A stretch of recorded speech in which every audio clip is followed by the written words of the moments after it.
வணக்கம் நண்பர்களே. இன்றைக்கு நம்ம டெலியூஸ் அண்ட் கத்தாரி குறித்து பார்ப்பதாக இருக்கிறோம். டெலியூஸ் ரொம்ப சமீபத்திய தத்துவறிஞர், இப்பொழுது நம்மோடு இல்லை. கத்தாரியும் அப்படித்தான். அவர்கள் பின்னவீனத்துவவாதிகள் என்று சொல்லலாம். ஆனால் பின்னவீனத்துவவாதி அல்ல என்று அவரே மறுத்து கொண்ட தருணங்களும் இருக்கின்றன. ரொம்ப ஆழமான புரிதல்களை எல்லாம் ரெண்டு பேரும் சேர்ந்து கொடுத்துருக்கிறாங்க ஃபிலாசபியில். அதுதான் நம்ம இன்றைக்கி பார்க்க போகிறோம். அது குறித்து விவரமாக பார்க்குறதுக்கு முன்னால் வழக்கம் போல் ஒரு அறிவிப்பை சொல்ல விரும்புகிறேன்.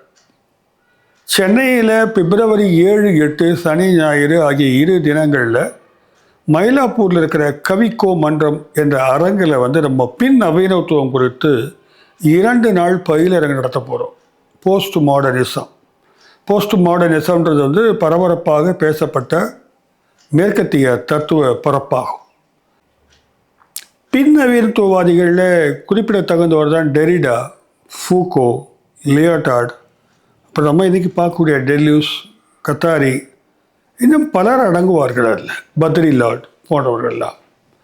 அது தொடர்ந்து பல பரப்புகளில் பின்னவீனத்துவம் தன்னுடைய பாதிப்பை கொடுத்திருக்கிறது. அது வெறும் ஃபிலாசபி இல்லை, அது கலைப்பரப்பில், அரசியல் பரப்பில், பண்பாட்டு தளத்தில், இன்னும் சொல்லப்போனால் சினிமாவில், கட்டடக்கலையில், இன்று பல புள்ளிகளில் தன்னுடைய தாக்கத்தை ஏற்படுத்தி வாழ்க்கையே ஒரு டேர்ன் பண்ண ஒரு ஃபிலாசபி அது மேற்கத்திய தத்துவம். அது குறித்து தான் நம்ம பயிலரங்கு நடத்துகிறதா இருக்கிறோம். கண்டிப்பாக அது பலனுள்ளதாக இருக்கும் என்று நான் நம்புகிறேன். யாருக்குனாக்கா ஃபிலாசபியில் ஆர்வம் உள்ளவர்களுக்கு. அதற்கான கட்டண விகிதங்கள் மற்ற விஷயங்களெல்லாம் உங்களுக்கு நாங்கள் போஸ்டராக ஷேர் பண்ணுறோம், பாருங்கள். விருப்பமுள்ள நண்பர்கள் தங்கள் பெயரை பதிவு செய்து கொள்ளுமாறு கேட்டுக்கொள்கிறேன். ஸோ இன்றைய காணொலிக்குள்ளே போகலாம். இன்றைய காணொலி டெலியூஸ் அண்ட் கத்தாரி தான். கில் டெலியூஸ் ஆர் டெலியூஸ், அவர் பேர் எப்படி வேணாலும் ப்ரொனவுன்ஸ் பண்ணலாம். அவருடைய இணையாக இருந்தது தான் கட்டாரி அவர்கள், ஃபெலிக்ஸ் கட்டாரி. ஃபெலிக்ஸ் கட்டாரி ஒரு பெரிய சைக்கோ அனாலிஸ்ட். இவருடைய இணைந்து படைப்புகளை தருகிறார். நம்ம முதல்ல இவரை பற்றி பார்ப்போம், டெலியூஸ் பற்றி பார்க்கலாம். அதுக்கு முன்னால் ஒரு புரிதலை ஏற்படுத்த வேண்டியிருக்கிறது. இதுகாரும் தத்துவம் உலகத்திற்கு என்ன செய்திருக்கிறது அப்படின்ற கேள்வியை போஸ்ட் மாடர்னிஸ்ட் எழுப்புகிறாங்க. இந்த இவ்வளவு ஃபிலாசபர்ஸ் ஃபிலாசபியெல்லாம் கொடுத்துருக்குறாங்க. Right from Socrates to this day கொடுத்துருக்குறாங்க. அதனால இந்த உலகத்தில் எந்த விதமான மாற்றங்கள், நன்மைகள் நிகழ்ந்திருக்கின்றத அப்படின்ற கேள்வியாக கேட்குறாங்க. அவங்க சொல்கிறாங்க, அப்படி ஒன்றும் நிகழ்ந்து விடவில்லை என்றும் அவர்கள் விமர்சனம் செய்கிறார்கள். அதற்கு அடிப்படை காரணம் ஒரு மெட்டா நெரேட்டிவ் கிரியேட் பண்ணது தான் அப்படின்னு லியோட்டார்ட் சொல்கிறார். மெட்டா நெரேட்டிவ்னாக்க பெரும் கதையாடல்களை இந்த தத்துவ அறிஞர்கள் உருவாக்கி விட்டார்கள். அப்சல்யூட் ட்ரூத்துன்னு சொல்கிறாங்க, ஒரு பெரிய யூனிவர்சல் ஸ்பிரிச்சுவாலிட்டின்னு சொல்கிறாங்க.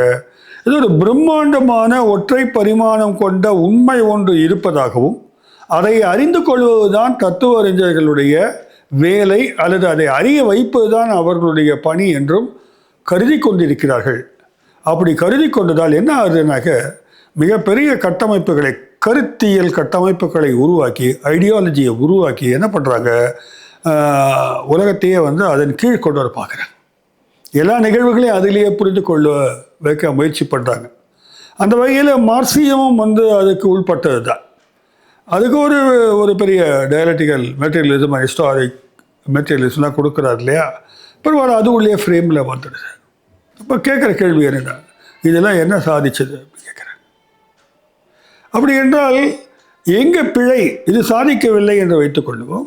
இதில் பல இதனால் உலகத்தில் போர் தான் நடந்திருக்கிறது, அதிகார துஷ்பிரயோகங்கள், அதிகாரத்தை கைப்பற்றுவது, இந்த அதிகாரம் தானே மையமாக ஆகிவிடுகிறது.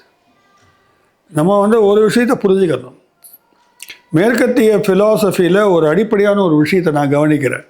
அது என்னன்னாக்க, இந்த மனிதன், இந்த உலகம் இரண்டுக்குமான உறவு குறித்து தான் அதிகமாக ஃபிலாசபர்ஸ் பேசுகிறாங்க சமீப காலங்களில். முந்தைய காலங்களில் ஐடியலிஸ்ட் அல்லது ஸ்பிரிச்சுவலிஸ்ட் அல்லது எசென்ஷியலிஸ்ட் பேசும்பொழுது அவங்க வந்து ஒரு இறைத்தன்மையை வந்து நோக்கி நகருவார்கள். இறைவன், மனிதன், உலகம் என்ற 3 அம்சங்களை உள்ளடக்கி கொள்வார்கள். ஆனால் மாடர்னிசத்தினுடைய பீரியட்லேயும் சரி, அதுக்கு பின்னால் வந்த போஸ்ட் மாடர்னிசம் சரி, இந்த 2க்குள்ளே தான் உலகத்துக்கு எனக்கு என்ன உறவு. அவங்க அந்த இறை அல்லது கடவுள்கிட்ட போகிறது கிடையாது. ஃபிலாசபியினுடைய வேலை வந்து இந்த ஃப்ரேம் ஒர்க்குள்ள விஷயத்தை டிஸ்கஸ் பண்ணுறது தான். அப்படி தான் நம்ம இங்கே செய்ய ஆரம்பிக்கும் போது மெட்டீரியலிஸ்ட்ன்ற பெயரோ இல்லை ஏத்திஸ்ட்ன்ற பெயரோ வந்ததுனால அதை நம்ம கேட்கறதில்ல. இந்திய பரப்பில், கிழக்கத்திய பரப்பில் டோட்டலாக வந்து ஃபிலாசபி என்பது வந்து இறை குறித்த கவலையாகத்தான் மாற்றப்பட்டு விட்டது. அது வந்து தத்துவத்தினுடைய கான்ட்ரிபியூஷன்ஸ் வந்து இங்கே எதுவும் புதுசாக கொடுக்க முடியாத அளவுக்கு ஒரு விலங்காக அமைந்து விட்டதாக நான் கருதுகிறேன். ஆனால் அங்கே அப்படி இல்லை. ஒவ்வொருத்தரும் வந்து ஒவ்வொரு விஷயத்தை பிடிச்சி வந்து விளக்குறாங்க. அப்படி பார்க்கும்பொழுது இந்த உலகத்தில் நல்ல நன்மை ஏற்படுத்த முடியாத அளவிற்கான பெருங்கதையாளர்கள் உருவாக்கப்பட்டு விட்டன. இந்த பெருங்கதையாளர்களை உடைக்க வேண்டும் என்றால் டெரிடா என்ன பண்ணுறாரு? டீகன்ஸ்ட்ரக்ட் பண்ணுறாரு. அதாவது கட்டுடைப்பு செய்கிறார். கட்டுடைப்பு செய்வது என்றால் என்ன அர்த்தம்னா உட்காந்துட்டு உடைக்கிறது இல்லை, மறு வாசிப்புக்கு உட்படுத்துவது, அல்லது மாற்று வாசிப்புக்கு உட்படுத்துவது. மறு வாசிப்பு என்பதை விட மாற்றாக யோசிப்பது. அதை நான் வந்து இப்போ கூட பாரதி கிருஷ்ணகுமார் அவருடைய உரை ஒன்று கேட்டேன். அதில் வந்து அவர் சொல்கிறாரு, சீதை ராமனை மானை பிடித்து வர சொல்லுகிறாள். சீதை எதுக்கு மானை பிடிச்சிட்டு வர சொல்லலாம் அப்படின்னு கேட்குறாரு. கேட்டுட்டு அவளுக்கு மான் கறி பிடிக்கும். இது வந்து பல ராமாயணங்களில் பல விளக்கங்கள் கொடுத்துருக்கிறாங்க அப்படின்றத வந்து அவர் விளக்குறாரு. அப்போ எனக்கு ஒரு ஷாக் கிடைக்குது, ஒரு அதிர்வு ஏற்படுது. ஏனென்றால் நம்ம வந்து இதெல்லாம் வந்து இப்படிலாம் இல்லை அப்படின்னு நம்ம நினச்சிட்ருக்கோம். ஏனென்றால் அவர் ஒரு சத்திரியர். அந்த காலத்தில் வந்து அவர் ஒரு புலால் உண்ணக்கூடிய வகுப்பை சேர்ந்தவர்கள். எப்படியெல்லாம் இருக்கும்பொழுது சாதாரணமான ஒரு விஷயமாக இருக்கக்கூடும். இப்படி ஒரு மறு வாசிப்புக்கு உள்ளே போயிட்டோன்னாக்க பல விஷயங்களை மறு வாசிப்பு செய்ய முடியும். அதை வந்து உங்களுக்கு பிடித்த மாதிரிலாம் மறு வாசிப்பு செய்ய முடியும். அப்போது ஒரு டெக்ஸ்ட் என்பது பல்வேறு விதமான அர்த்தங்களை கொடுக்கக்கூடியதாக இருப்பதால் வாசிப்பவன் என்பவனுக்கு வந்து அங்கே முக்கியத்துவம் வருகிறது. புரிந்து கொள்பவன் என்னுடைய புரிதல் தான் அங்கு வந்து நிற்கப் போகிறது. த ஆத்தர் இஸ் டெட் அப்படின்னு சொன்னாங்க. அப்போ ரீட் பண்ணக்கூடியவன் கொடுக்குறது தான் மீனிங் அங்கே. இதெல்லாம் போஸ்ட் மாடர்ன் வந்து வெவ்வேறு விதமான விளக்கங்களை கொடுத்து வரும்பொழுது கட்டுடைப்பு என்பது தான் பெரும் கதையாடலை உடைக்கும். எதற்காக அதை உடைக்கணும்னாக்க அந்த கதையாடல்னு சொல்கிறோம் பாருங்கள், இந்த மெட்டா நெரேட்டிவ்ஸ்னு. அது ஒன்றும் இல்லை, பெரிய பெரிய உண்மைகள், பெரிய பெரிய நீதிகள் இருக்கின்றன, இதுதான் சரியான விஷயம் அப்படின்னு நமக்கு வந்து நீதி போதனைகள் செய்யப்பட்டிருக்கு. இதெல்லாம் வந்து யாருடைய நலனுக்காகவோ எப்பொழுதோ உருவாக்கப்பட்ட கட்டமைப்புகள். இதை வந்து உடைக்கணும்னாக்க அதை வந்து வேறு விதமாக பார்த்து தான் செய்யணும். கருத்தால் தான் உடைக்க முடியும். அப்போது அந்த கான்செப்டை இன்னொரு கான்செப்டால் நம்ம வந்து தளர்த்த முடியும், உடைக்க முடியும், பிரிக்க முடியும். இதுதான் வந்து டீகன்ஸ்ட்ரக்ஷன், ஃப்ராக்மெண்டேஷன். இதை தாண்டி வேறு எதுவுமே இல்லையான்னு வந்து டெலியூஸ் கேட்குறாரு.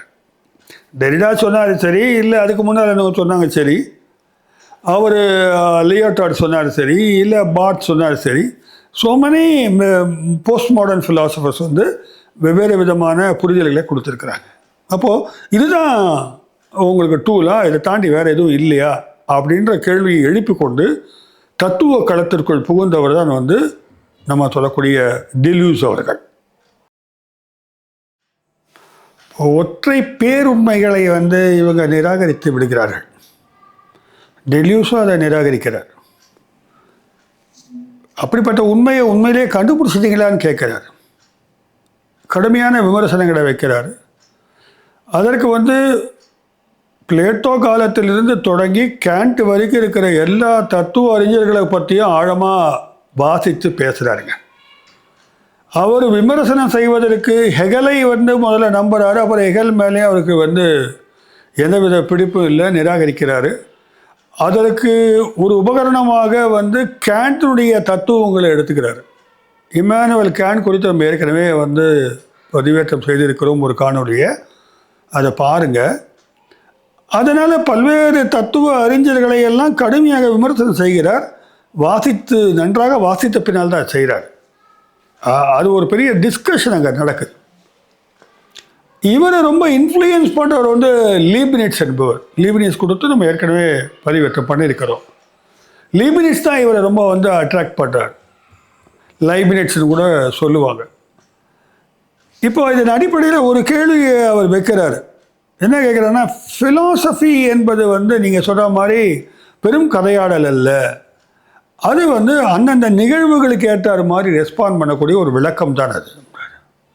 அப்போ ஃபிலாசபி என்பது என்னன்னு கேட்டாங்க, ஒரு நியூ பர்செப்ஷன், ஒரு புதிய கோணத்திலே விஷயத்தை புரிஞ்சுக்கிறது, ஒரு புதிய பார்வையை வந்து மக்களுக்கு கொடுக்கறது பிரச்சனை குறித்து. இன்றைக்கி வந்து உலகத்தில் நிறைய ப்ராப்ளம்ஸ் இருக்குது, அதுக்கு புது புது சொல்யூஷன்ஸை பார்வையை பதிவு செய்கிறது வந்து ஃபிலாசபருடைய வேலைன்றது. அப்படி பார்க்கும்பொழுது அது ஒரு க்ரியேட்டிவ் ப்ராக்டிஸ், அது ஒரு ஆக்கப்பூர்வமான க்ரியேட்டிவான ப்ராக்டிஸ். அதுதானே தவிர நீங்கள் சொல்கிற மாதிரி ஒரு பெரிய ஒரு ஃப்ரேம் ஒர்க்கை வந்து கட்டி வைக்கிறது இல்லை. அப்சல்யூட் ட்ரூத்துன்னு ஃப்ரேம் ஒர்க் பண்ணுறீங்க நீங்கள், அது இல்லை. அப்படின்றது அவர் சொல்லும்பொழுது என்ன ஆகுதுனாக்க, மாற முடியாத பேர் உண்மைகள் இருப்பதாக நீங்கள் கற்பனை செய்து கட்டி வைத்து விட்டீர்கள். அப்படி இல்லை. நிஜ உலகம் பிரபஞ்சம் எப்படி இருக்குனாக்க, அது வந்து நிறைய மாற்றங்களும் ஒத்திசைவு இல்லாத தன்மை கொண்டதாகவும் பிளவுகள் கொண்டதாகவும் அதற்குள்ளேயே வந்து முரண்கள் கொண்டதாகவும் இருக்கிறது. அப்புறம் பார்த்தீங்கன்னா ஓசைகள் எல்லாம் சுற்றியில் வந்து நிறைய ஓசைகள் அங்கே எழும்புகின்றது. ஒன்றோடு ஒன்று ஏந்து செல்லாத போக்குகள் நிறைய பிரபஞ்சத்தில் இருக்குது. இந்த பிரபஞ்சம் என்றால் நமக்கு என்ன பொதுவாக சொல்லப்பட்டதுனாக்க, அது ஒரு லயத்தோடு ஆப்ரேட் ஆகிட்டு இருக்கு. இந்திய தத்துவம் அதான் ரித்தம் இருக்குது. கிழக்கத்திய தத்துவம் அப்படி பார்த்தால் எல்லாமே ஒரு லயத்தோடு ஆப்ரேட் பண்ணிக்கிட்டு இருக்கு. நம்ம வந்து அப்படியே அந்த அந்த லயத்தோடு போகணும், ஹார்மோனி இப்படிலாம் சொல்கிறாங்க. அப்படிலாம் ஹார்மோனிலாம் எதுவும் இல்லை, இதை நம்ம கற்பனை பண்ணி வச்சுருக்கிறோம். அப்படி சொல்லப்பட்டிருக்கிறது. உண்மையிலே நிறைய முரண்களும் பிளவுகளும் கொண்டது தான் வந்து குழப்பமான ஒரு பிரபஞ்சம் இதுன்றார். கயாட்டிக்காக இருக்குதுன்றார். கயாட்டிக் என்றால் குழப்பமான, கயாஸ்மாஸ் அப்படின்னு வார்த்தையை பயன்படுத்துகிறார். குழப்பமான பிரபஞ்சம் இது. இதில் வந்து நீங்கள் வந்து ஒட்டுமொத்தமாக ஒரு பெரிய ஃபிலாசபியை கட்டமைக்காதீங்க. அப்போ எப்படி இதை எப்படி how to understand this chaos, அதான் கொஸ்டின். அப்போ அந்த குழப்பத்திலிருந்து விடுதலை செய்வதற்கு வந்து என்ன செய்யணுனாக்க, கிளியர் கட் கான்செப்ட் கிரியேஷன் வேணும். அந்தந்த பிரச்சனைக்கு ஏற்ற மாதிரி ஒரு க்ரியேட்டிவான கான்செப்ட் வேணும். இந்த க்ரியேட்டிவ் ப்ராசஸ் வந்து 3 தளங்களில் ஆப்ரேட் பண்ணுதுன்னு சொல்கிறாரு. ஒன்று வந்து கலை, இன்னொன்று அறிவியல், இன்னொன்று தத்துவம். இப்போ ஒரு உதாரணம் சொல்கிற பாருங்கள். கன்னியாகுமரிக்கு ஒரு மாலை பொழுதில் போகிறோம். அங்கே சூரிய அஸ்தமனம் ஆகிறது. இல்லை எந்த கடற்கரையாக இருக்கட்டும், சூரிய அஸ்தமனம் ஆவதை வந்து ஒரு கலைஞன் பார்க்கும் பொழுது அவன் ஓவியனாக இருந்தால் பல வண்ணங்களில் துருகி கொண்டு சமைக்கக்கூடும். அப்படி சமைக்கும் பொழுது அவனுக்கு உண்டான விஷயங்கள் வந்து இந்த வண்ணங்கள் மூலமாகத்தான் அந்த அந்த பிரதிபலிப்பை, அந்த அனுபவத்தை, அந்த எம்பிரிக்கல் எக்ஸ்பீரியன்ஸை வந்து சொல்கிறாங்க. அதில் வரக்கூடிய நிழல்கள், அதில் வரக்கூடிய இருமைத்தன்மை, வெவ்வேறு கூறுகள் வந்து அதை தீர்மானிக்குது. ஒரு அறிவியலாளர் பார்க்கும்பொழுது அது என்னது அது அப்படின்னு பார்க்குறாரு அவர். அது பெரிய ஒரு கோளாக இருக்கிறது, ஒரு கேஸ் இருக்குது, அது மொத்தமாக வாயு சார்ந்தாக இருக்கிறது, அது வந்து பூமியை சுற்றி வருகிறது. அப்படியெல்லாம் நிறைய டிஸ்டன்ஸு, ஸ்பேஸு, டைம் இதெல்லாம் வச்சு வந்து அவங்க விளக்கம் தராங்க. ஒரு ஃபிலாசபர் அதை எப்படி பார்க்க முடியும் என்றால், இந்த அவர் அதுக்கு மேலே கேள்விகள் எழுப்புறாரு. இவர்கள் வைத்ததுக்கு மேலே கேள்விகள் எழுப்புறது தான் ஃபிலாசபருடைய வேலை. அப்போது ஃபிலாசபர் எப்படி பார்க்குறாரு, அதை வந்து வெறும் ஒரு சூரியனுடைய அஸ்தமனம் என்பதை சூரியனை மட்டும் வைத்து பார்க்கறது இல்லை, அதுக்கு பின்னணியாக என்ன இருக்குதுன்னு பார்க்குறாரு. ஸ்பேஸ், அந்த நீல வானம், ஒரு அழகு. இந்த அழகு, இந்த எஸ்தட்டிக் எக்ஸ்பீரியன்ஸு எப்படி நிகழ்கிறது என்பதை வந்து ஒரு தத்துவறிஞன் பார்க்கிறார். அப்படி பார்க்கும்பொழுது அந்த சூரிய அஸ்தமனம் என்பது சூரியனுடைய தன்மையை மட்டுமே கொண்டு அழகாக தெரிவதல்ல, அதன் பின்னணியில் இருக்கக்கூடிய வானம், அதை சுற்றிலும் இருக்கக்கூடிய அந்த ஒளி தன்மைகள், இன்னும் மேக கூட்டங்கள் என்று பல்வேறு அம்சங்கள் சேர்ந்துதான் அந்த நிகழ்வுக்கு அர்த்தம் கொடுக்கின்றன, இல்லை அந்த அனுபவத்தை உருவாக்குகின்றன. அப்போ என்னென்னாக்க விஷயம் இதுதான், சிங்கிள் என்டைட்டியை பார்க்கக்கூடாது. ஃபிலாசபராக இருக்கிறவன் அதை மல்டிப்ளிசிட்டின்னு சொல்லுவாங்க. பன்மைத்தன்மையோடு பார்க்கும்பொழுது தான் அதில் பல்வேறு விதமான கூறுகள் வந்து நமக்கு தென்படும் சொல்கிறாரு. அப்போது தத்துவத்தினுடைய நோக்கம் என்பது வந்து அந்த இடத்துல ஒரு புது கான்செப்டை கொடுக்குறது. ஒரு புது விளக்கத்தை கொடுக்கறது அப்படின்றாரு. அப்படி பார்க்கும்போது விஞ்ஞானம் வந்து அனலைசிஸ் பண்ணுறது, அதை ஆராய்ச்சி செய்கிறது, நம்ம அதையும் தாண்டி அனைத்தையும் உள்ளடக்கி விஞ்ஞானத்துக்கு வந்து அளவுகோல்களுக்கு உட்பட்ட கூறுகளை மட்டுமே அதை அலசுகிறது. இது ஒரு கவிஞனுக்கு வந்து வார்த்தைகள் தேவைப்படுகிறது, ஓவியனுக்கு தூரிகை தேவைப்படுகிறது, ஃபிலாசபர்ஸுக்கு கான்செப்ட் தான் இல்லை. இந்த கான்செப்ட் வந்து பர்மனெண்ட்டான கான்செப்டா அப்படின்னு கேட்டால் இல்லைன்றார். அப்படி நிரந்தரமானதுன்னு எதுவுமே இல்லை இந்த உலகத்தில் என்றார். இது மாறிக்கொண்டே இருக்கிறது. கிட்டத்தட்ட பௌத்த தத்துவத்தினுடைய ஒரு ஒரு ஒரு வகையான பௌத்த தத்துவத்தை போன்றது தான் இதுன்னு நம்ம சொல்லலாம். இந்த புரிதல் வாழ்க்கைக்கு வருமா பாருங்க. நிரந்தரமாக இல்லை, உலகத்தையில் வந்து எல்லாமே மாறிக்கொண்டிருக்கிறது. அப்போ ஃபிலாசபி என்பது வந்து ஒரு ஒரு ஒரு ஒரு இறுகி போன ஒரு விஷயத்தை சொல்ல முடியாது, புதுசு புதுசாக மாற்றி மாற்றி சொல்லிட்டு இருக்கோம். அது அப்போ அந்த மாறுதலுக்கு ஏற்ப ஒரு ஒரு தனித்துவமான விளக்கத்தை கொடுப்பது தான் அதனுடைய வேலையாக இருக்கிறது என்றார். இப்படி யோசிக்க முடியுமான்றது தான் வாழ்க்கையில் சவால்.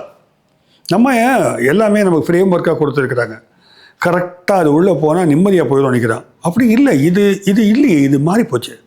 மாறுதல் என்பது இந்த இடத்துல டிஃபரன்ஸ் கொண்டு வரும். டிஃபரன்ஸ் அண்ட் ரெப்புடேஷன் ஒரு புக் எழுதுகிறாரு, அது அவருடைய மேக்னம் ஓப்பஸ், அதான் முக்கியமான நூல் தான், டிஃபரன்ஸ் அண்ட் ரெப்புடேஷன். அப்போது வித்தியாசங்களும் திரும்ப திரும்ப மீள் நிகழ்வுகளும் திரும்ப திரும்ப செய்வதில் நிகழ்வது அப்படின்னும்போது வித்தியாசங்கள் தான் வந்து வாழ்க்கையில் அடிப்படையானது என்ற ஒரு ஃபிலாசபி வச்சுட்டு ஒரு விளக்கத்தை கொடுக்குறார்.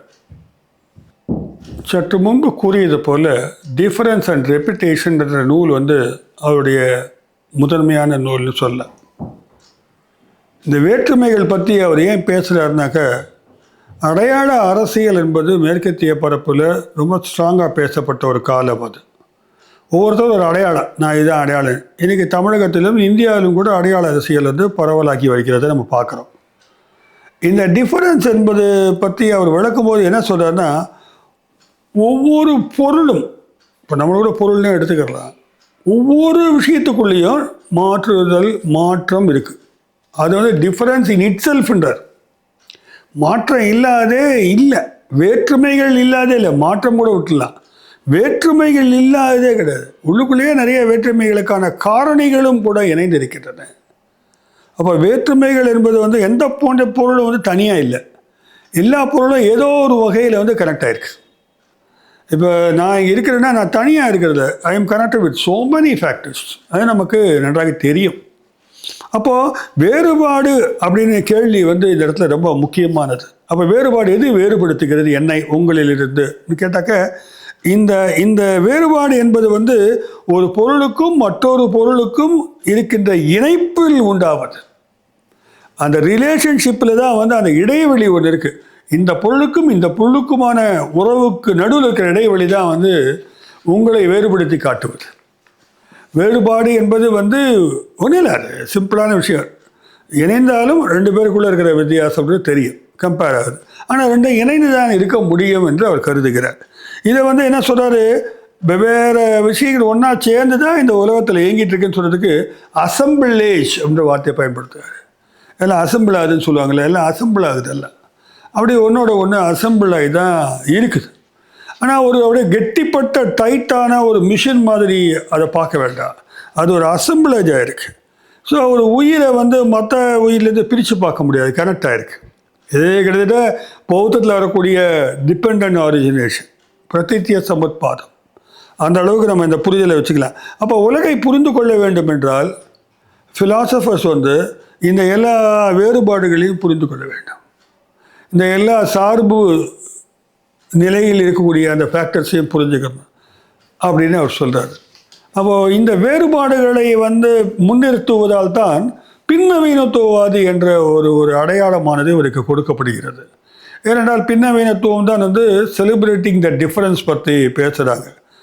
இந்த அடையாளம் அப்படி சொல்கிற இந்த அடையாளம் என்பது வந்து வேறுபாடுகளால் உருவாக்கப்படுவது தான். அடையாளம் ஐடென்டிட்டி, அது வந்து சம்டைம்ஸ் இந்த அடையாளம் எப்படி இந்த வேறுபாடு இல்லை அடையாளம் எப்படி உருவாகுது, அடையாளம் என்றால் சுயம், நான் இருக்கேன், நான் எப்படி உருவாகுதுன்னு பார்த்தாக்க என்னையும் அறியாமல் மௌனமான நிசப்தமான பல்வேறு சேர்க்கைகள்னால தான் நான் என்னுடைய பர்சனாலிட்டி டெவலப் ஆகுது. ஒரு பர்சனாலிட்டி என்பதோ ஒரு சுயம் என்பதோ அல்லது எந்த விஷயமோ பார்த்தீங்கன்னாக்க நிசப்தமான சேர்க்கைகள், அது வந்து பாசிவ் சிந்தசிஸ்ன்றார். இந்த சேர்க்கைக்கு பேர் சிந்தசிஸ்ன்னு அவர் சொல்லிட்டார். இல்லை டெக்னிக்கல் டேர்ம்ஸில் சொல்கிறாங்க. அப்படி எல்லாமே சேர்ந்து அப்படி இயங்குதுன்னு சொல்கிறார். நான் முடிஞ்ச வரைக்கும் எளிமைப்படுத்த பார்க்குறேன். அப்படி பார்க்கும்போது இந்த ஒரு நான் தான் சப்ஜெக்ட், நான் எப்படி எனக்கு ஃபார்ம் ஆகுதுன்னு பார்த்தீங்கன்னாக்கா அது பல்வேறு தொடர் சேர்க்கைகளால் மடங்கி மடங்கி நடக்குது. ஃபோல்டு ஆகுது உள்ள ஃபோல்டிங். இந்த ஃபோல்டிங்கிற வார்த்தையை வந்து அவர் ஸ்பினோசாலேருந்து எடுத்துக்கிறார். அப்படி ஒரு சிந்தசைஸ் ஆகுது, ஃபோல்ட் ஆகுது, உள்ளுக்குள்ளே இணைப்பு உண்டாகிறது, உள்ளுக்குள்ளேயே மடிப்பாக மடிச்சுக்குது ஒன்றுக்குள்ளே ஒன்று, அது ஒன்றோட ஒன்று கலந்து கொள்கிறது. இப்படி தான் வந்து ஒரு சுயம் உண்டாயிருக்கிறது. அப்படியே பரிசுத்த ஆவியாக சுயமாக எதுவுமே இருக்க முடியாது. இப்படி இந்த ஃபோல்டிங் இல்லைங்கன்னு எடுத்து போட்டாங்க, அங்கே எதுவுமே இல்லாமல் போயிடும்.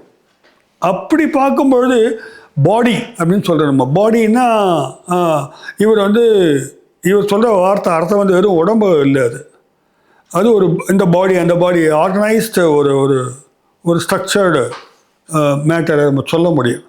இந்த உடலை எடுத்துக்கிட்டாக்க மனிதன் எடுத்துக்கிட்டாக்க அது 3 விதமான பாடி இருக்கிறதா சொல்கிறாரு. 3 விதமான மனிதர்கள் இருக்கிறாங்கன்னு எடுத்துக்கலாம். ஒன்று வந்து இந்த மெமரிஸால் நினைவுகளால் வந்து ஆக்கப்பட்ட உடல், நினைவினால் செய்யப்பட்ட உடல்னு வார்த்தையை வேணால் பயன்படுத்திக்கிறாங்க. இந்த நினைவுகளை மட்டுமே கொண்டு வாழ்க்கையிலே பிரதானமாக பார்க்கக்கூடிய வாழ்க்கை முறைன்னு ஒன்று இருக்குது. அது வந்து வரலாறு தான் அதுக்கு ஆசான். எப்போவுமே அது அந்த காலத்தில் அப்படி இந்த காலத்தில் எப்படி வரலாறு இப்படி தான், வரலாறு தான் நம்ம விடுதலை செய்யும், அறிவை வரலாறு தான் வழங்கும்ன்ற புரிதலை கொடுப்பது தான் வந்து அது ஒன்று. 2வது பாடி வந்து பழக்கத்தால் உருவாகுது, ஹேபிட். இந்த பழக்கம்தான் வந்து பெரும்பாலும் வந்து இயக்கிக்கிட்டு இருக்கோம். அது என்னமோ தெரியலங்க, பழகி போச்சுங்க, அப்படியே நாங்கள் செஞ்சிட்ருக்கோம். 3வது பாடி அதாவது கிரியேட்டிவ் பாடி. இந்த 2 விதமான மனிதர்கள் வந்து பழக்கத்தினால் செய்கிறவங்க இருக்காங்க, இல்லை ஏற்கனவே வந்து மரபு இப்படித்தான் சொல்லி இருக்கிறதுன்னு அதை அப்படியே ஃபாலோ பண்ணுறது இருக்காங்க. 3வதாக வரவங்க வந்து க்ரியேட்டிவாக இருக்கிறவங்க. இந்த க்ரியேட்டிவாக இருக்கிறவங்க வந்து எல்லா வேறுபாடுகளையும் வந்து ஏற்றுக்கொள்ளுபவர்களாக இருப்பாங்க. அதை வந்து ஏற்புடையதாக இருக்கும். அவங்களுக்கு இறுகி போன சிந்தனை முறை அவங்களுக்கு இருக்காது. அப்போ நினைவு அந்த பழக்கம் இருந்து வேறுபட்டதான் அவர் சொல்கிறாரு, அவங்க வெர்ச்சுவல் சொசைட்டியை உருவாக்குவாங்கட்டார். அம்மாதிரியான ஆட்கள் வந்து வெர்ச்சுவல் சொசைட்டினாக்க மெய் நிகர் உலகம். நம்ம இந்த இடத்துல வந்து இன்டர்நெட்டோட கனெக்ட் பண்ண வேண்டாம். மெய் நிகர் சந்திப்புன்னு சொல்கிறோமே, மெய்மைக்கு நிகரான சந்திப்பு, மெய்மைக்கு நிகரான விஷயங்களை வந்து அவங்க உருவாக்குவாங்க. ஸோ அது இன்னும் வரல, அந்த பாடி வரல, மெய்நிகர் பாடி இன்னும் வரல, வெர்ச்சுவல் பாடின்னு சொல்கிறாரு. வெர்ச்சுவல் சொசைட்டி நம்ம எடுத்துக்கலாம். இந்த க்ரியேட்டிவ் பாடி அது அதாவது அப்படி சொல்லும்போது ஒரு உடல் இன்னும் ஆகவில்லை அப்படி, ஆனால் ஆகக்கூடிய பாசிபிலிட்டிஸ் இருக்குது, சாத்தியக்கூறு இருக்கிறது. க்ரியேட்டிவாக ஒன்று செய்யறதுக்கு முன்னால் அதுக்கான சாத்தியம் இருக்குது. அது வந்து அடையாளத்திற்கு அப்பாற்பட்ட சக்தி. அடையாளத்துக்குள்ளே ஃப்ரேம் போட்டு நீங்கள் நிற்க வச்சுருக்கீங்க, நான் இதுதான் நிற்க வச்சுனாக்க நீங்கள் க்ரியேட்டிவாக இருக்க முடியாது. நீங்கள் உங்கள் அடையாளப்படுத்திக்கிட்டீங்கனாலே உங்களுக்கு க்ரியேட்டிவிட்டி போயிடும்.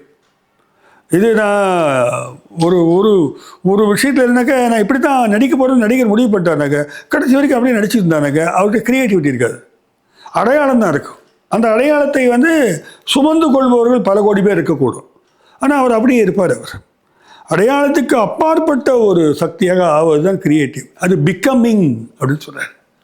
நண்பர்களே, இதில் வந்து ஸ்பிரிச்சுவாலிட்டியை போட்டு கன்ஃபியூஸாக படிக்க வேணாம். அவங்க நிகழ் உலகத்தில் ஃபிசிக்கலாக நம்ம மனிதர்களுடைய வாழ்க்கையில் இருக்கக்கூடிய அந்த பல்வேறு விஷயங்களை வந்து புரியறதுக்கு பார்க்குறாரு. இப்போ பிகமிங்கிறது வருது, அதாவது மாறுவது என்று வருகிறது. இப்போ மெய்நிகர் என்பது பொய் அல்லாதது, உண்மையானது. இது வந்து ஆக்சுவலாக வெளிப்படும் அப்படின்றார். அப்படிப்பட்ட ஒன்றில் ஒரு விதை இருக்குது, இந்த விதையில் வந்து மரம் இருக்குது, விதைக்குள் விருட்சம், அது வெளிப்படலை, ஆனால் வெளிப்படும் மரம் இருக்கும்.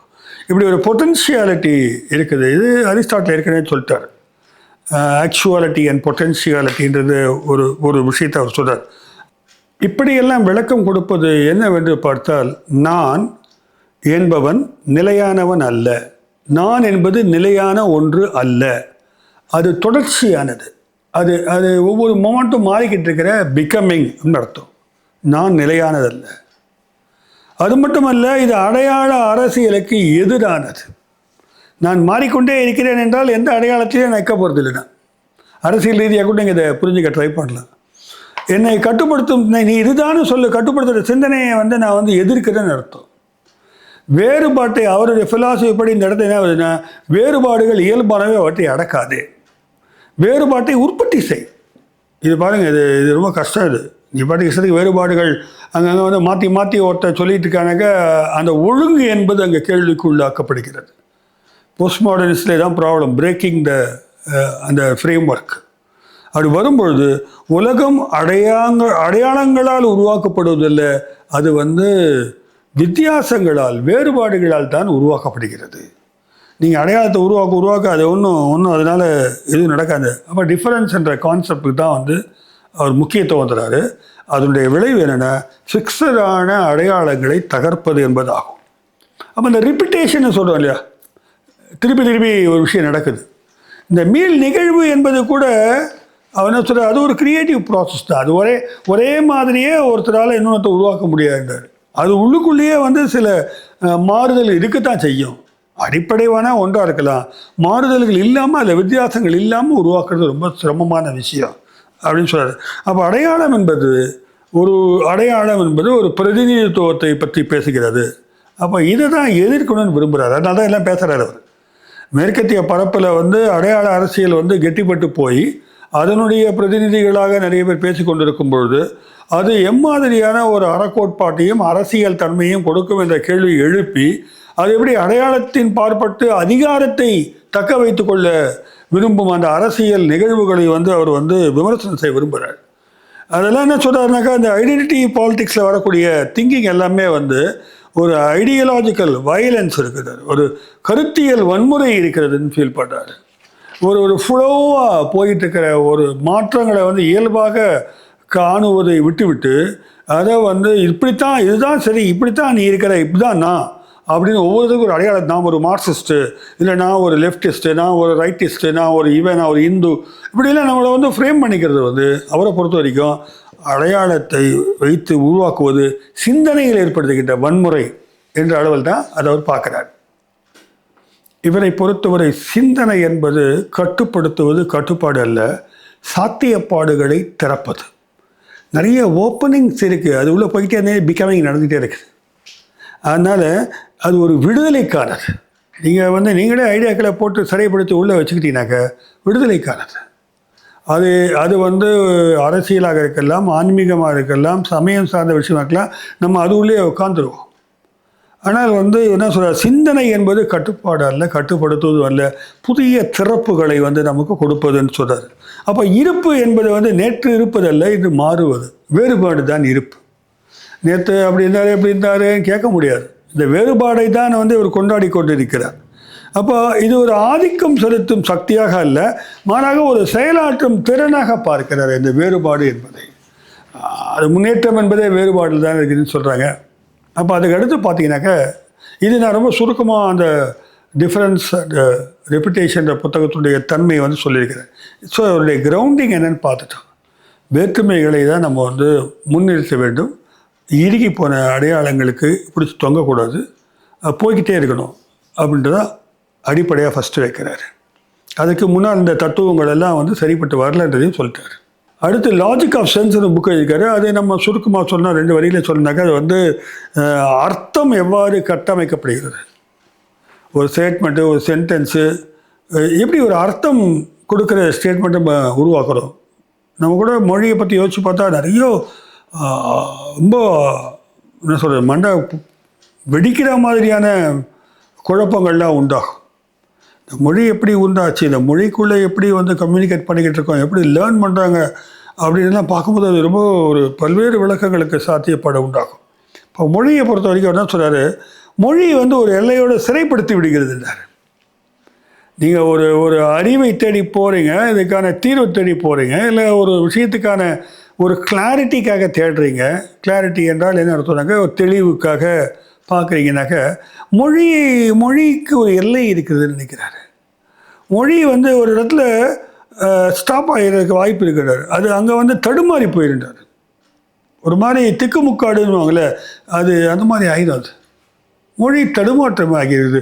ஏன்னா சரியான சொல்லாடல் கிடைக்காம போயிடும்.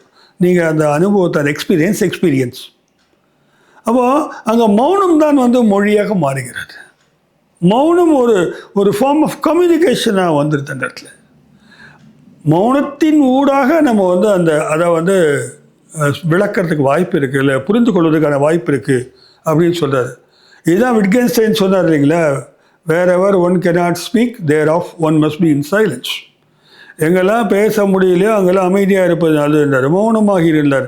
இந்த இடத்துல நம்ம தப்பாக புரிஞ்சிக்கூடாது. உடனே அங்கே தாங்க நம்ம வந்து ஆன்மீகத்தை சொல்கிறோம், இதுதாங்க வெட்ட வெளி இன்னும் போயிடக்கூடாது. அவங்க அங்கெல்லாம் போகலை.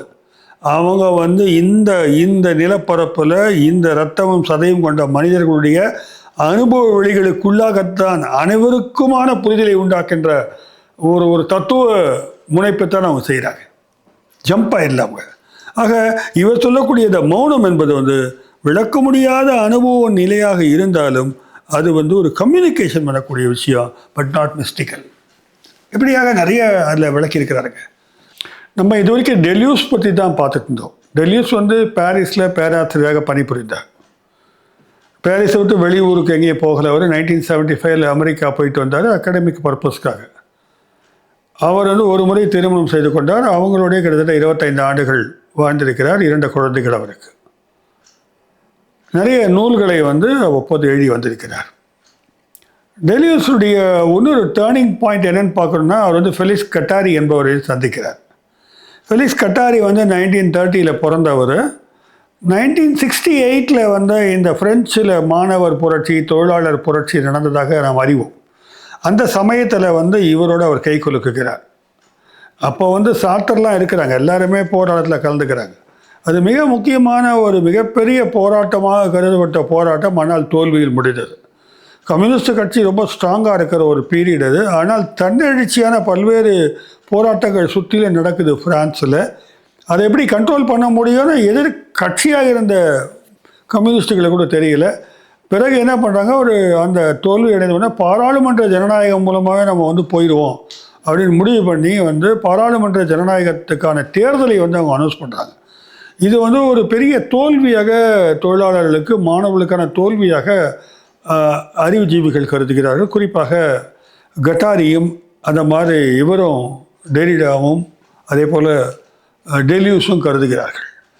இந்த சமயத்தில் டெல்யூஸை வந்து சந்திக்கிறார் கட்டாரி. 1968 இவரோட இணைந்து இவர்கள் வந்து பல்வேறு சிந்தனைகளுக்கு தங்களை உட்படுத்திக் கொள்கிறார்கள். குறிப்பாக வந்து கேபிட்டலிசம் அண்ட் ஸ்கிசோஃபெரனியான்ற ஒரு ப்ராஜெக்ட் ஒர்க் பண்ணலான்னு முடிவு பண்ணுறாங்க. முதலாளித்துவமும் மனப்பிறழ்வு, பைத்தியம்னு சொல்கிறோம் இல்லையா, அதான். இந்த பைத்தியத்துக்கும் முதலாளித்துவத்துக்கு என்ன சம்மந்தம் இருக்குது, இருந்தாலும் அவங்க வந்து அதை யோசித்தாங்க. அந்த தலைப்பை வச்சுக்கிட்டு அதன் கீழே வந்து 3 நூல்களை வந்து, முக்கியமான நூல்களை வந்து அவங்க 2 பேர் சேர்ந்து எழுதுகிறாங்க. ஒன்று வந்து ஆன்டி ஒடிபஸ்னு ஒரு நூல். அது வந்து சிக்மண்ட் ஃப்ராய்டுடைய உள பகுப்பாய்வு முறையை வந்து கேபிட்டலிஸ்டோட கனெக்ட் பண்ணி விமர்சனம் பண்ண ஒரு நூலாகும். அதுக்கு அடுத்த நூல் வந்து 1000 பிளாட்டியர்ஸ்னு எழுதுறாரு. பிளேட்டோஸ்ன்னு சொல்லலாம். அதாவது பீடபூமிகள், 1000 பீடபூமிகள் அப்படின்னு ஒரு நூல் எழுதுறாரு. மிக முக்கியமான நூல். அதை பற்றி நம்ம பார்க்கணும் இப்போது. அதுக்கடுத்து வாட் இஸ் ஃபிலாசபின்னு கடைசியாக எழுதுகிறாங்க. இந்த 3 நூல்கள் தான் வந்து இவர்கள் இருவரும் சேர்ந்து எழுதிய மிக முக்கியமான நூல்களாக நம்ம பார்க்குறோம். இதில் ஆன்டி ஒடிபஸ்ன்ற நூலை நம்ம பார்த்தோம்னாக்க அதுக்குள்ள வந்து ஸ்கிசோஃப்ரெனியா பற்றி பேசுகிறாரு. ஸ்கிசோஃப்ரெனியா என்பது என்னவென்றால், நம்ம அந்த வார்த்தையை பயன்படுத்த தவிர்த்தாலும் கூட நம்ம புரிஞ்சுக்கிறதுக்காக பைத்தியம்ன்ற வார்த்தையை பயன்படுத்துகிறோம். இந்த மனப்பிறழ்வு என்பதோ, உளைச்சல் என்பதோ, பைத்தியம் என்பதோ தனி நபருடைய மனம் சார்ந்த ஒரு பிரச்சனையாக ஃப்ராய்டுடைய உலகம் சொல்லியது. ஃப்ராய்டுடைய ஆய்வுப்படி வந்து இந்த தனி மனிதனுடைய மனப்பிறழ்ச்சிக்கு வந்து மருத்துவமானது முன்வைக்கப்பட்டது. ஃப்ரீ அசோசியேஷன் ஆஃப் தாட்ஸ்ன்னு சொல்லுவார். அதை தவிர வந்து கவுன்சிலிங் கொடுப்பாங்க. இப்படிலாம் போய் இன்றைக்கி சைக்கியாட்ரி வரைக்கும் போயிடுச்சு அதெல்லாம். அப்போது ஒரு தனி மனிதனுக்கான ஒரு மனப்பிறழ்வு ஏற்படும் போது அதற்கான மருத்துவத்தை தான் வந்து சிக்மண்ட் ஃப்ராய்டுடைய மெத்தடாலஜி முன்வைத்தது. அதை அவர் என்ன சொல்கிறாருனாக்க, இது வந்து ஒரு முதலாளித்துவம் கொடுக்கின்ற ஒரு போதை மருந்து இது சமூகத்துக்கு. எது? மனோ தத்துவ முறை என்பது. இந்த உளவியல் பகுப்பாய்வு என்பதே வந்து கேபிட்டலிஸ்ட் சொசைட்டியினுடைய ஒரு கண்டுபிடிப்பு இது. இதனால் வந்து ஏன் அப்படி சொல்கிறாங்கன்னு பார்த்தாக்க, ஏன் ஒருத்தன் வந்து பைத்தியமாகறானாக்க அவன் தனியாக ஆகிறதில்ல, இந்த சமூகம், இந்த அரசாங்கம், இந்த அதிகார அமைப்பு இவைதான் ஒருவனை மனப்பிறழ்வுக்கு உள்ளாக்குகின்றன அப்படின்னு சொல்கிறார். அப்போ ஒருத்தர் வந்து ஸ்ட்ரெஸ்ஃபுல் ஆகிடுறான், ஒருத்தர் பைத்தியம் ஆகிடுறான். இன்றைக்கி அதை பாருங்களேன், நீங்கள் அதை மறுக்க முடியாது. எவ்வளவு தற்கொலைகளை நம்ம பார்க்குறோம். நீட்டு தற்கொலையில் ஆரம்பித்து எதுக்கோ தற்கொலை பண்ணிக்கிறாங்க. அப்போ இந்த சமூகத்தினுடைய வேல்யூ சிஸ்டம்ஸும் இந்த அரசியல் தன்மையும், குறிப்பாக அவர் சொல்கிறது கேபிட்டலிஸ்ட் சொசைட்டியில் நடக்கின்றாங்க. மனப்பிறழ்வுகள் இந்த மாதிரி உருவாவதற்கு காரணம் ஒரு லகுவான வாழ்க்கை இல்லாத ஒரு விஷயம். அதில் ஓடிக்கிட்டே இருக்கணும். யார் ஜெயிக்கிறானோ அவன் தான் வந்து வாழ முடியும். ஓடு ஓடு ஓடுன்னு சொல்லக்கூடியது அதுதான் நல்ல வார்த்தைகள். பர்சனாலிட்டி டெவலப்மெண்ட் சொல்கிறோம், ஸ்கில் டெவலப்மெண்ட் சொல்கிறாங்க, காம்படிட்டிவ் எக்ஸாம் சொல்கிறாங்க, ரேஸில் கலந்துக்கன்னு சொல்கிறாங்க. இதெல்லாம் வந்து நல்ல வார்த்தைகளாக கேபிட்டலிஸ்ட் சொசைட்டி உருவாக்கிட்டே இருக்குன்னு சொல்கிறாங்க. அப்போது கிட்டத்தட்ட பியூர் அரசியல் ஃபார்மேட்டை கொண்டு வந்து அந்த சைக்கோ அனாலிசிஸை டோட்டலாக வந்து ரிஜெக்ட் பண்ணுறாரு. ரிஜெக்ட் பண்ணி என்ன சொல்கிறாரு, இது வந்து கேபிட்டலிசத்துக்கு துணை போகுது. ஆக்சுவலி ஃப்ராய்டு சிங்கிள் பர்சனாக தான் டீல் பண்ணுவார். அதே லக்கான் வந்து லக்கானியன் சைக்காலஜியில் வந்து குரூப்பாக வச்சு ட்ரீட்மெண்ட் கொடுப்பாங்க. ஒரு கம்யூனிட்டி லிவிங்காக உட்கார வச்சு அதன் மூலமாக மனதை வந்து சரிப்படுத்த முடியும்னு அவங்க நினைக்கிறாங்க. இப்படியாக வந்து உள பிரச்சனைகளை வந்து கேபிட்டலிஸ்டோட கனெக்ட் பண்ணி அவர் சொல்கிறார். மனிதனை வந்து துண்டாக்குகிறது கேபிட்டலிசம்ன்றார். ஃப்ராக்மெண்ட் ஆகிறான், ஒரு முழுமையான மனிதனாக இல்லைன்றான். ஒரு ஆரோக்கியமான சமூகம் வந்து இனி உருவாகாது. ஏனென்றால் முழுக்க வந்து ஒரு கேபிட்டலிஸ்ட் சொசைட்டி தான் எமர்ஜ் ஆகிட்டு வருது. இனிமேல் வந்து அவரவர்கள் வந்து மன பிரச்சனைகளோடு தான் இருக்க வேண்டும். இது தனிநபர் பிரச்சனைகளில் சமூக அமைப்பு உருவாக்குகின்ற பிரச்சனை எது இந்த ஸ்கிசோஃப்ரெனியான்றது. இந்த ஸ்கிசோஃப்ரெனியா உருவாக்குறது தான் அந்த கேபிட்டலிஸ்ட் நோக்கமும் கூட. அதே சமயத்தில் இந்த ஸ்கிசோஃப்ரெனியா கட்டுப்படுத்தணும்னு அதை ஆசைப்படுது. ஸ்கிசோஃப்ரெனியா ஒரு புறம் வந்து ஸ்கிசோஃப்ரெனிக் சொசைட்டியை உண்டாக்கணும். அவங்க சொல்கிறத வந்து ஏதோ மனம் பிறண்டவர்களை வந்து அவங்க வந்து ஆதரிக்காங்கன்னு அர்த்தம் இல்லை. அவங்க வந்து ஒரு கான்செப்சுவலாக சொல்கிறாங்க. ஸ்கிசோஃப்ரெனிக் சொசைட்டி, இந்த சொசைட்டியை பைத்தியக்கார சொசைட்டியை உருவாக்குறது. இப்படி இந்த கேபிட்டலிசம் உருவாக்கிக்கிட்டு இருக்கும்போது இதை கட்டுப்படுத்தவும் செய்யணும். இதை ஒரே எல்லையை மீறி போயிடக்கூடாது. இது ஏன் இந்த ஸ்கிசோஃப்ரெனியா வருதுன்னு பார்த்தாக்க, மனிதர்களுடைய டிசையர்களை அடக்குவதால் தான் வந்து மனப்பிறவு ஏற்படுகிறது. இந்த முதலாளித்துவத்தை பற்றி சொல்லும்போது ஃபூக்கோ வகைப்படுத்தின அந்த 3 வகையான சொசைட்டியை ஞாபகப்படுத்திக்க வேண்டியிருக்கு. ஒரு காலத்தில் வந்து இறையாண்மை சமூகம் இருந்தது. அரசர் இருந்தார். அரசர் சொன்னபடி எல்லாம் கேட்பாங்க. அதுதான் வந்து அரசனை வந்து தண்டிப்பார், எது நியாயமோ இல்லையான்னு. பிறகு வந்து டிசிப்ளின் சொசைட்டி வந்துச்சு. அந்த டிசிப்ளின் சொசைட்டியில் வந்து சட்டம் வந்து தண்டிக்கும். டிசிப்ளின் ரொம்ப முக்கியம்னு சொல்லக்கூடிய ஒரு சொசைட்டி அது. அதுக்கு அடுத்து பார்த்தாக்கா கட்டுப்பாடு உள்ள சமுதாயமாக ஒரு கண்ட்ரோல் சொசைட்டி வந்துடுச்சு. இந்த கண்ட்ரோல் சொசைட்டியில் வந்து இப்போ வந்து வெவ்வேறு மெக்கானிசம் மூலமாக நம்மளை கண்ட்ரோல் பண்ணுறது. நம்ம வந்து சிசிடிவி கேமரா வச்சுருக்காங்க, சிக்னல்ஸ் வச்சுருக்கிறாங்க, பல்வேறு முறைகள் மூலமாக கண்காணிக்கப்படுவது என்பது வந்துவிட்டது. இந்த கண்காணிப்பு அரசியல் வந்து ஸ்ட்ரெங்தன் ஆகிட்டே போகுது. அப்போது கண்ட்ரோல் சொசைட்டி இது வந்துருச்சு. இப்படி ஒவ்வொரு சொசைட்டிலே ஒவ்வொரு கட்டுமானங்கள் விலங்குகள் அதிகரிக்கப்பட்டு இப்போ என்ன ஆயிடுச்சுனாக்க, இன்னும் வந்து ரொம்ப நெருக்கமான ஒரு ஒவ்வொருத்தரையும் வந்து இம்மீடியட்டாக வந்து கேட்ச் பண்ணக்கூடிய டிசிப்ளினரி ஆக்ஷன் எடுக்கக்கூடிய அளவிற்கு வந்து சட்டத்திலையும் டெக்னாலஜியும் வந்து இந்த கேபிட்டலிசம் வந்து வளர்த்து வைத்திருக்கிறது. அந்த வகையில் பார்த்தாக்க மனிதர்கள் வந்து அழுத்தத்துக்கு ஆளாவது இயல்பாகிறது இந்த கேபிட்டலிஸ்ட் சொசைட்டின்னு சொல்கிறாங்க. அப்போ கேபிட்டலிஸ்ட் சொசைட்டியில் இன்னொரு விஷயம் இருக்குது. மேன் வந்து டிசைரிங் மிஷின் அப்படின்னு சொல்கிறாரு. ஆசைப்படுறது வந்து ஒரு மிஷின். இந்த மிஷின் வந்து டிசைரிங்காக இருக்கும். அது அந்த ஆசைப்பட தான் செய்யும். அது அந்த ஆசைகளை எல்லாத்தையுமே வந்து அடக்கு முறை செய்வது என்பதும் ஃபுல்லாக அடக்க என்னன்னாக்க, அந்த முதல்ல வந்து இந்த சொசைட்டியில், குறிப்பாக இந்த டிசிப்ளின் சொசைட்டியில் வந்து இருக்கிற ஆசைகளை வந்து முதலாளித்துவம் வந்து அழிச்சிடுது. அதுக்கு முன்னால் இந்த சொசைட்டியில் இந்த ஆசைகளை வந்து அழிச்சிட்டு புதிய ஆசைகளை உருவாக்குதுன்றார் கேபிட்டலிஸ்ட் சொசைட்டியில். ஆசைகள் வேண்டான்னு நான் சொல்ல, அது பைத்தியமாக இருக்காதுன்னு சொல்ல, இப்படிப்பட்ட பைத்தியமாக மட்டும் இருன்னு சொல்லுது. நீ வந்து மனத்தில் இருக்கக்கூடிய ஆசைகள் நிறைவேறாத ஒரு மன அழுத்தத்தினால நீ வந்து மனப்பிறழ்வு ஏற்படுத்துறது வேண்டாம். நாங்கள் சில ஆசைகளை உருவாக்குறோம், போலியான தேவைகளை உருவாக்குறோம், உன்னை நுகர்வோராக மாற்றுறோம். அந்த ஆசைப்படு, நாங்கள் எது மேலே ஆசைப்படுன்னு ஒன்று சொல்கிறோமோ அதை நீ ஆசைப்படு அப்படின்றதுக்கான மெக்கானிசத்தை வந்து உருவாக்கி ஒரு ஸ்கீசோஃப்ரெனிக் அதுதான் சொல்கிறார் அவர். ஒன்று வந்து ஒரு முன்னால் இருந்த டிசிப்ளின் சொசைட்டியில் ஏற்பட்ட ஸ்கீசோஃப்ரெனிசம், இப்போது கேபிட்டலிஸ்ட் சொசைட்டியில் உண்டாக்கக்கூடிய ஒரு ஒரு ஓட்டம், ஒரு எதை பார்த்தாலும் வாங்குன்ற வெறி, மேலே கொட்டிக்கிட்டே இருக்கிற விளம்பரங்கள், இப்படி எல்லாம் வரும்பொழுது இது ஒரு ஸ்கீசோஃப்ரெனிக் சொசைட்டியை உருவாக்குதுன்றார். அப்போ இதை வந்து ஒரு ப்ராசஸ், இது ஒரு ப்ராசஸாக நடந்துக்கிட்டே இருக்குங்க. ஆசை என்பது வந்து சுதந்திரமாக ஓடும் நிலை ஒரு புறம் உருவாக்குறாங்க, இன்னொரு பக்கம் ஆசையை வந்து இந்த ஆசை தான் படணும் கண்ட்ரோலும் பண்ணுறாங்க அப்படின்னு சொல்கிறார். அப்போ மனிதன் வந்து தன்னால் அதை மீட் பண்ண முடியாமல் இருக்கும்பொழுது அவனை வந்து பிரச்சனைக்கு ஆளாகிறான். இதை வந்து இந்த விளக்கத்தை வந்து நிறைய பேர் விமர்சனம் பண்ணிட்டாங்க. இதை அப்படிலாம் சொல்ல முடியாதுன்னு சொல்கிறாங்க. இருந்தாலும் நம்ம வந்து இதை யோசிக்க வைக்கிறார் என்று தான் நான் கருதுகிறேன் தனிப்பட்ட முறையில். இந்த டெலியூஸ் கட்டாருடைய நூல்களில் இந்த 1000 பீடபூமிகள்ன்ற நூல் வந்து மிக முக்கியமான ஒரு நூலாகும்.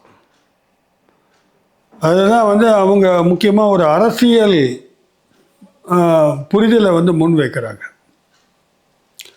பொதுவாக இவங்க வந்து படிநிலை சமூகத்தை வந்து ஏற்றுக்கொள்ளவில்லை, நான் ஹையரார்க்கிகளாக இருக்கணுன்றாங்க. ஏற்றத்தாழ்வு உள்ள சமூகம் என்பது வந்து ஒரு அதிகார மையங்களை ஸ்திரப்படுத்துகின்ற புள்ளிகளாக பார்க்குறாங்க.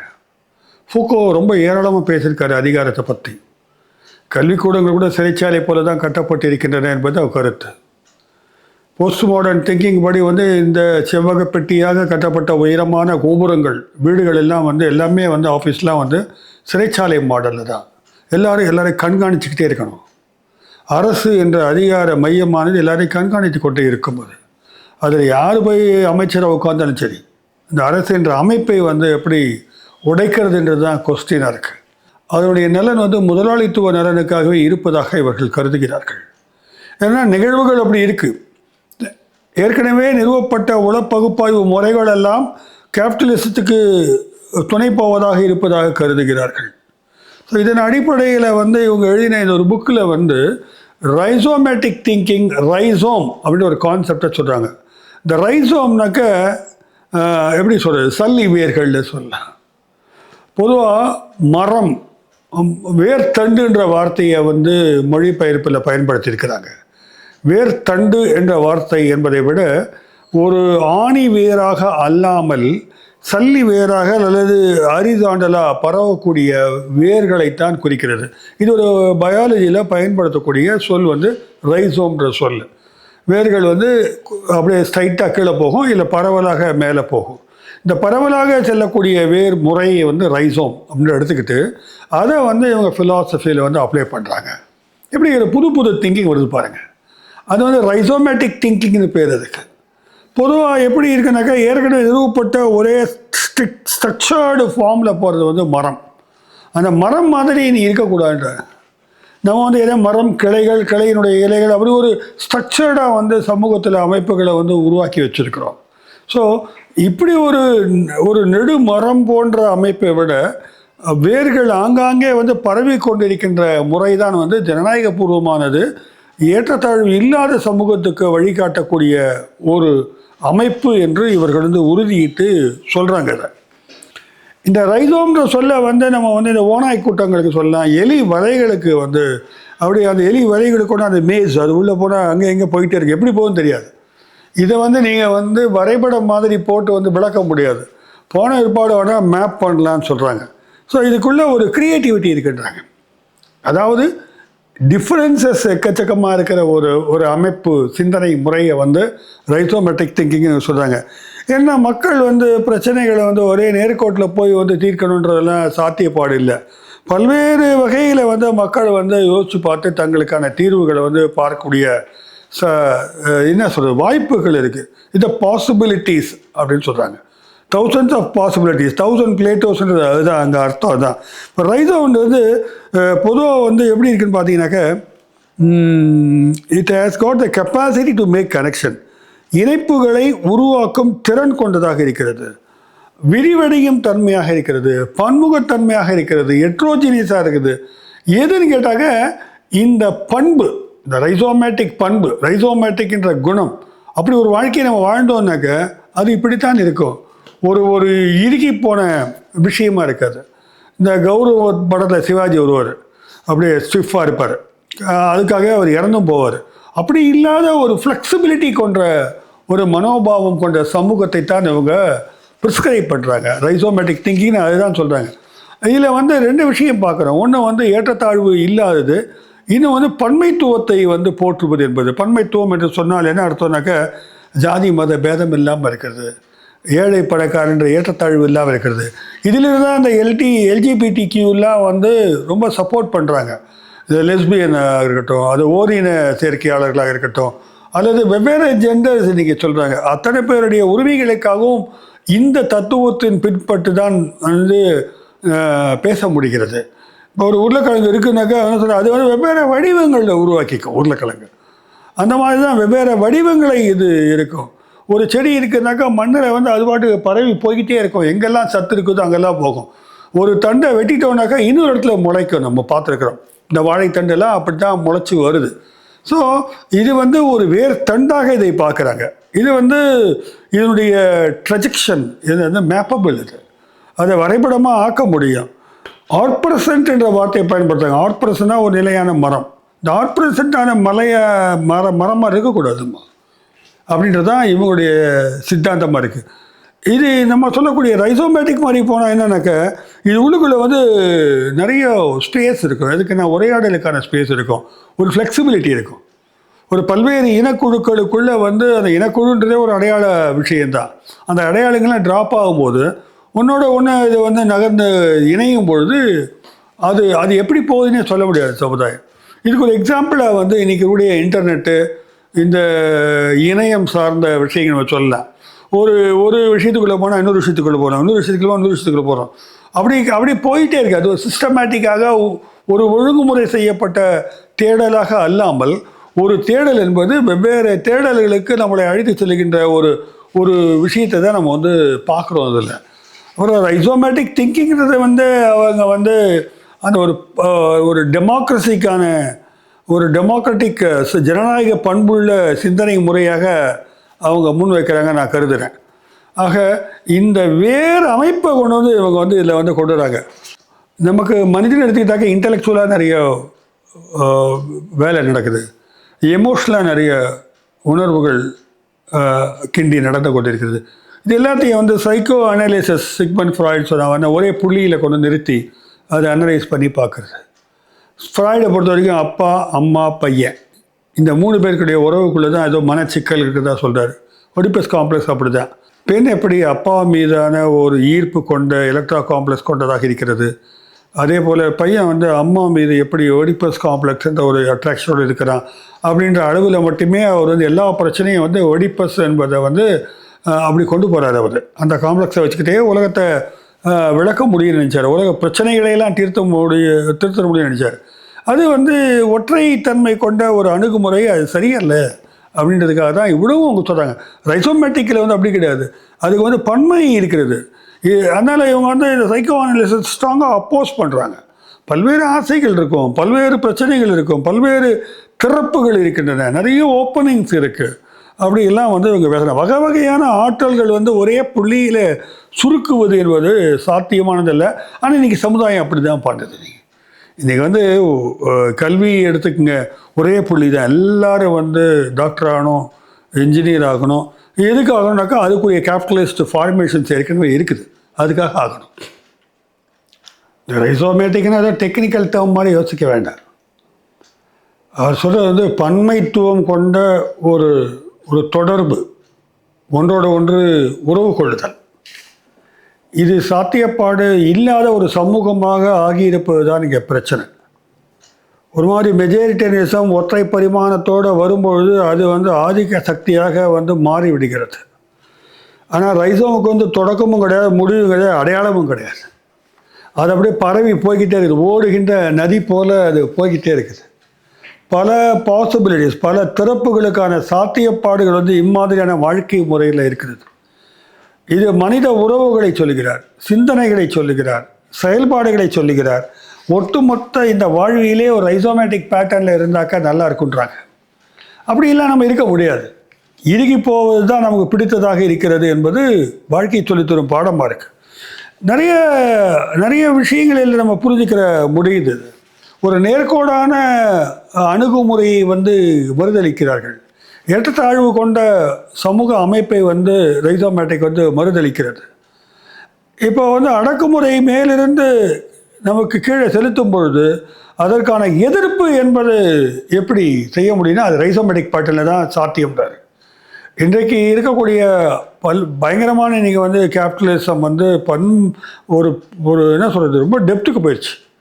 இன்றைய உயர்கட்ட முதலாளித்துவம் என்பது உலகெங்கும் 4 கால் பாய்ச்சலில் அது போயிட்டே இருக்கு. அது பல்வேறு மெத்தடாலஜியை பயன்படுத்துது.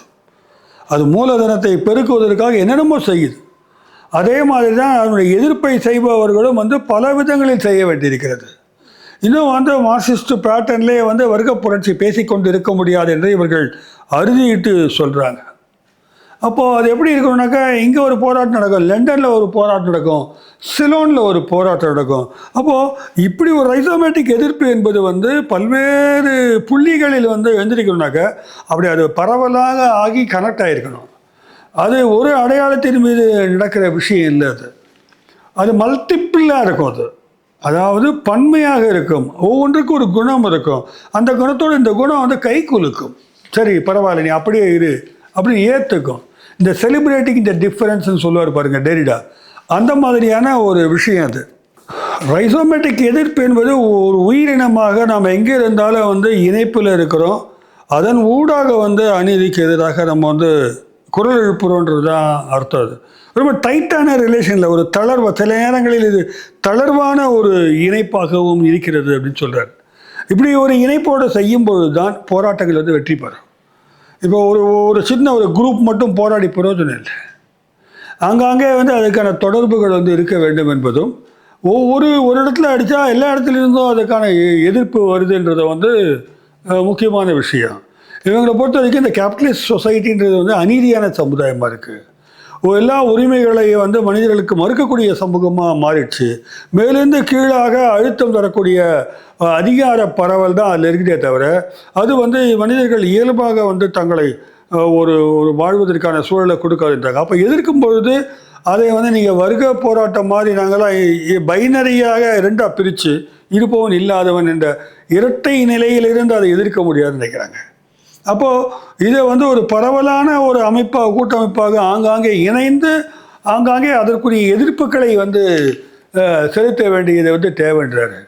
இன்றைக்கு தேவை புதிய ஆயுதங்களை கண்டுபிடிக்கணுன்றார். இந்த கேபிட்டலிசத்துக்கு எதிரான போராட்டத்துக்கு புதிய ஆயுதங்களை கண்டுபிடிக்கின்றார். நான் கூட யோசிச்சு பார்த்தேன், கேபிட்டலிசம் வாழ்கன்னு சொல்லக்கூடிய யாரும் இருக்க மாட்டாங்க. அது வலதுசாரியாக இருந்தாலும் சரி, இடதுசாரியாக இருந்தாலும் சரி, என்ன சாரியாக இருந்தாலும் கேபிட்டலிசமாக சாரின்னு சொல்லக்கூடியவங்க இருப்பாங்க. அதனால் கேபிட்டலிசம்ன்றது என்ன ஒன்றும் இல்லை, விஷயம் இல்லை. மக்களை சுரண்டி ஏமாற்றி கொஞ்சம் பேர் மட்டும் பணக்காரர்களாக கொழுத்து போவது, அதிகாரத்தை கை கொள்ளுவதுன்றது தான் அது. அப்படிப்பட்டதை யாருமே விரும்புறது இல்லை. ஆனால் அதை எப்படி எதிர்கொள்வது என்று தெரியாத தருணத்தில் இந்த ரைசோமேட்டிக் பேட்டர்ன் ஆஃப் ப்ரொட்டஸ்ட் ஒரு நல்ல ஒரு மாடலாக நமக்கு தெரியுது.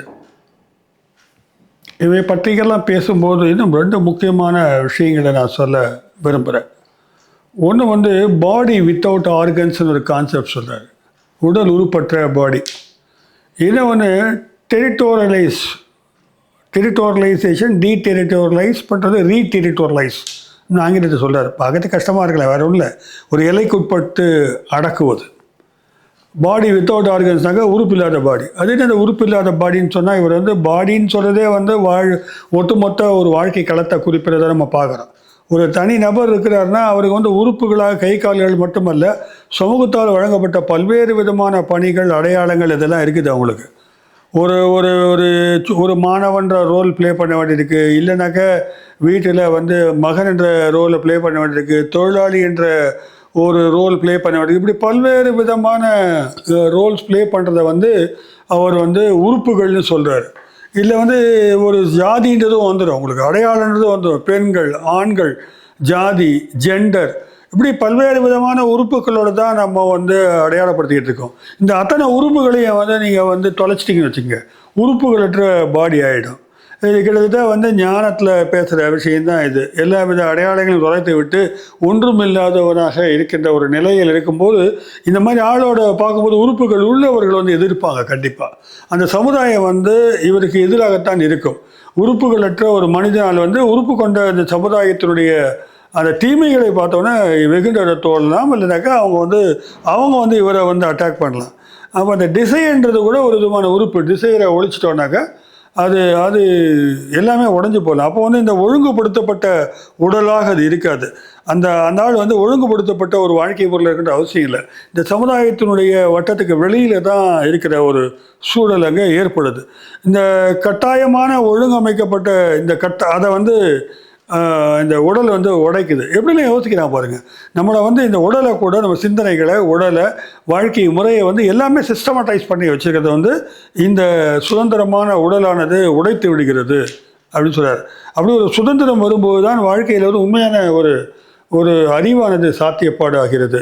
இந்த டெரிட்டோரலைஸ்ன்னு சொன்னேன், எல்லைகளுக்கு உட்படுறது. இந்த அப்படி பார்த்தீங்கன்னாக்கா நீங்கள் நிலம், பூமி, இது மட்டும் இல்லை, ஜாதி, மதம், அது மாதிரி தான் வெவ்வேறு விதமான ஒரு கட்டுப்பாடு, எல்லை, ஃப்ரேம் ஒர்க்குள்ளே நீங்கள் இருக்கிறீங்க. உங்கள் இனத்துக்குரிய கட்டுப்பாடு இருக்குது, இல்லை நீங்கள் வேலை பார்க்குற இடத்துடைய விதிமுறைகள் இருக்குது. இது உள்ளுக்குள்ளேயே இருக்கிறீங்க. இதிலிருந்து உடைச்சிட்டு வெளில வர முடியும். இது பெரும்பாலும் வந்து தூக்கிட்டு இதை அத்தனையும் உதிர்த்து விட்டு வெளில வரலாம். வெளில வரும்போது டீடெரிட்டோரலைஸ் ஆகிடுறீங்க. டோட்டலாக இந்த அடையாளம் கிடையாது எனக்கு அப்படின்றீங்க. நேற்று வரைக்கும் வந்து ஐஜியாக இருக்கார், தூக்கி போட்டு சைக்கிளில் ஒரு நாளைக்கு லுங்கி கட்டிட்டு போவார். அந்த மாதிரி அடையாளங்களை உறுத்து விட்டு ஒன்றுமில்லாதவர்கள் ஆகக்கூடும். ஆனால் அவர் என்ன சொல்கிறார், ரீடெரிட்டோரலைஸ் ஆகுன்றார். ஆனால் அது ரொம்ப நாளைக்கு நிற்காமல் வேறு விதமான புதிய கட்டுப்பாடுகளுக்குள்ளே வந்து ஒருத்தன் தன்னை இந்த உள்ள புகுத்தி கொள்கிறான்றார். ஸோ புதிய கட்டுப்பாடுக்குள்ளே புகுத்தி கொள்ளக்கூடிய சூழலை வந்து இந்த சமூகம் வந்து ஏற்படுத்தும் உங்களுக்கு.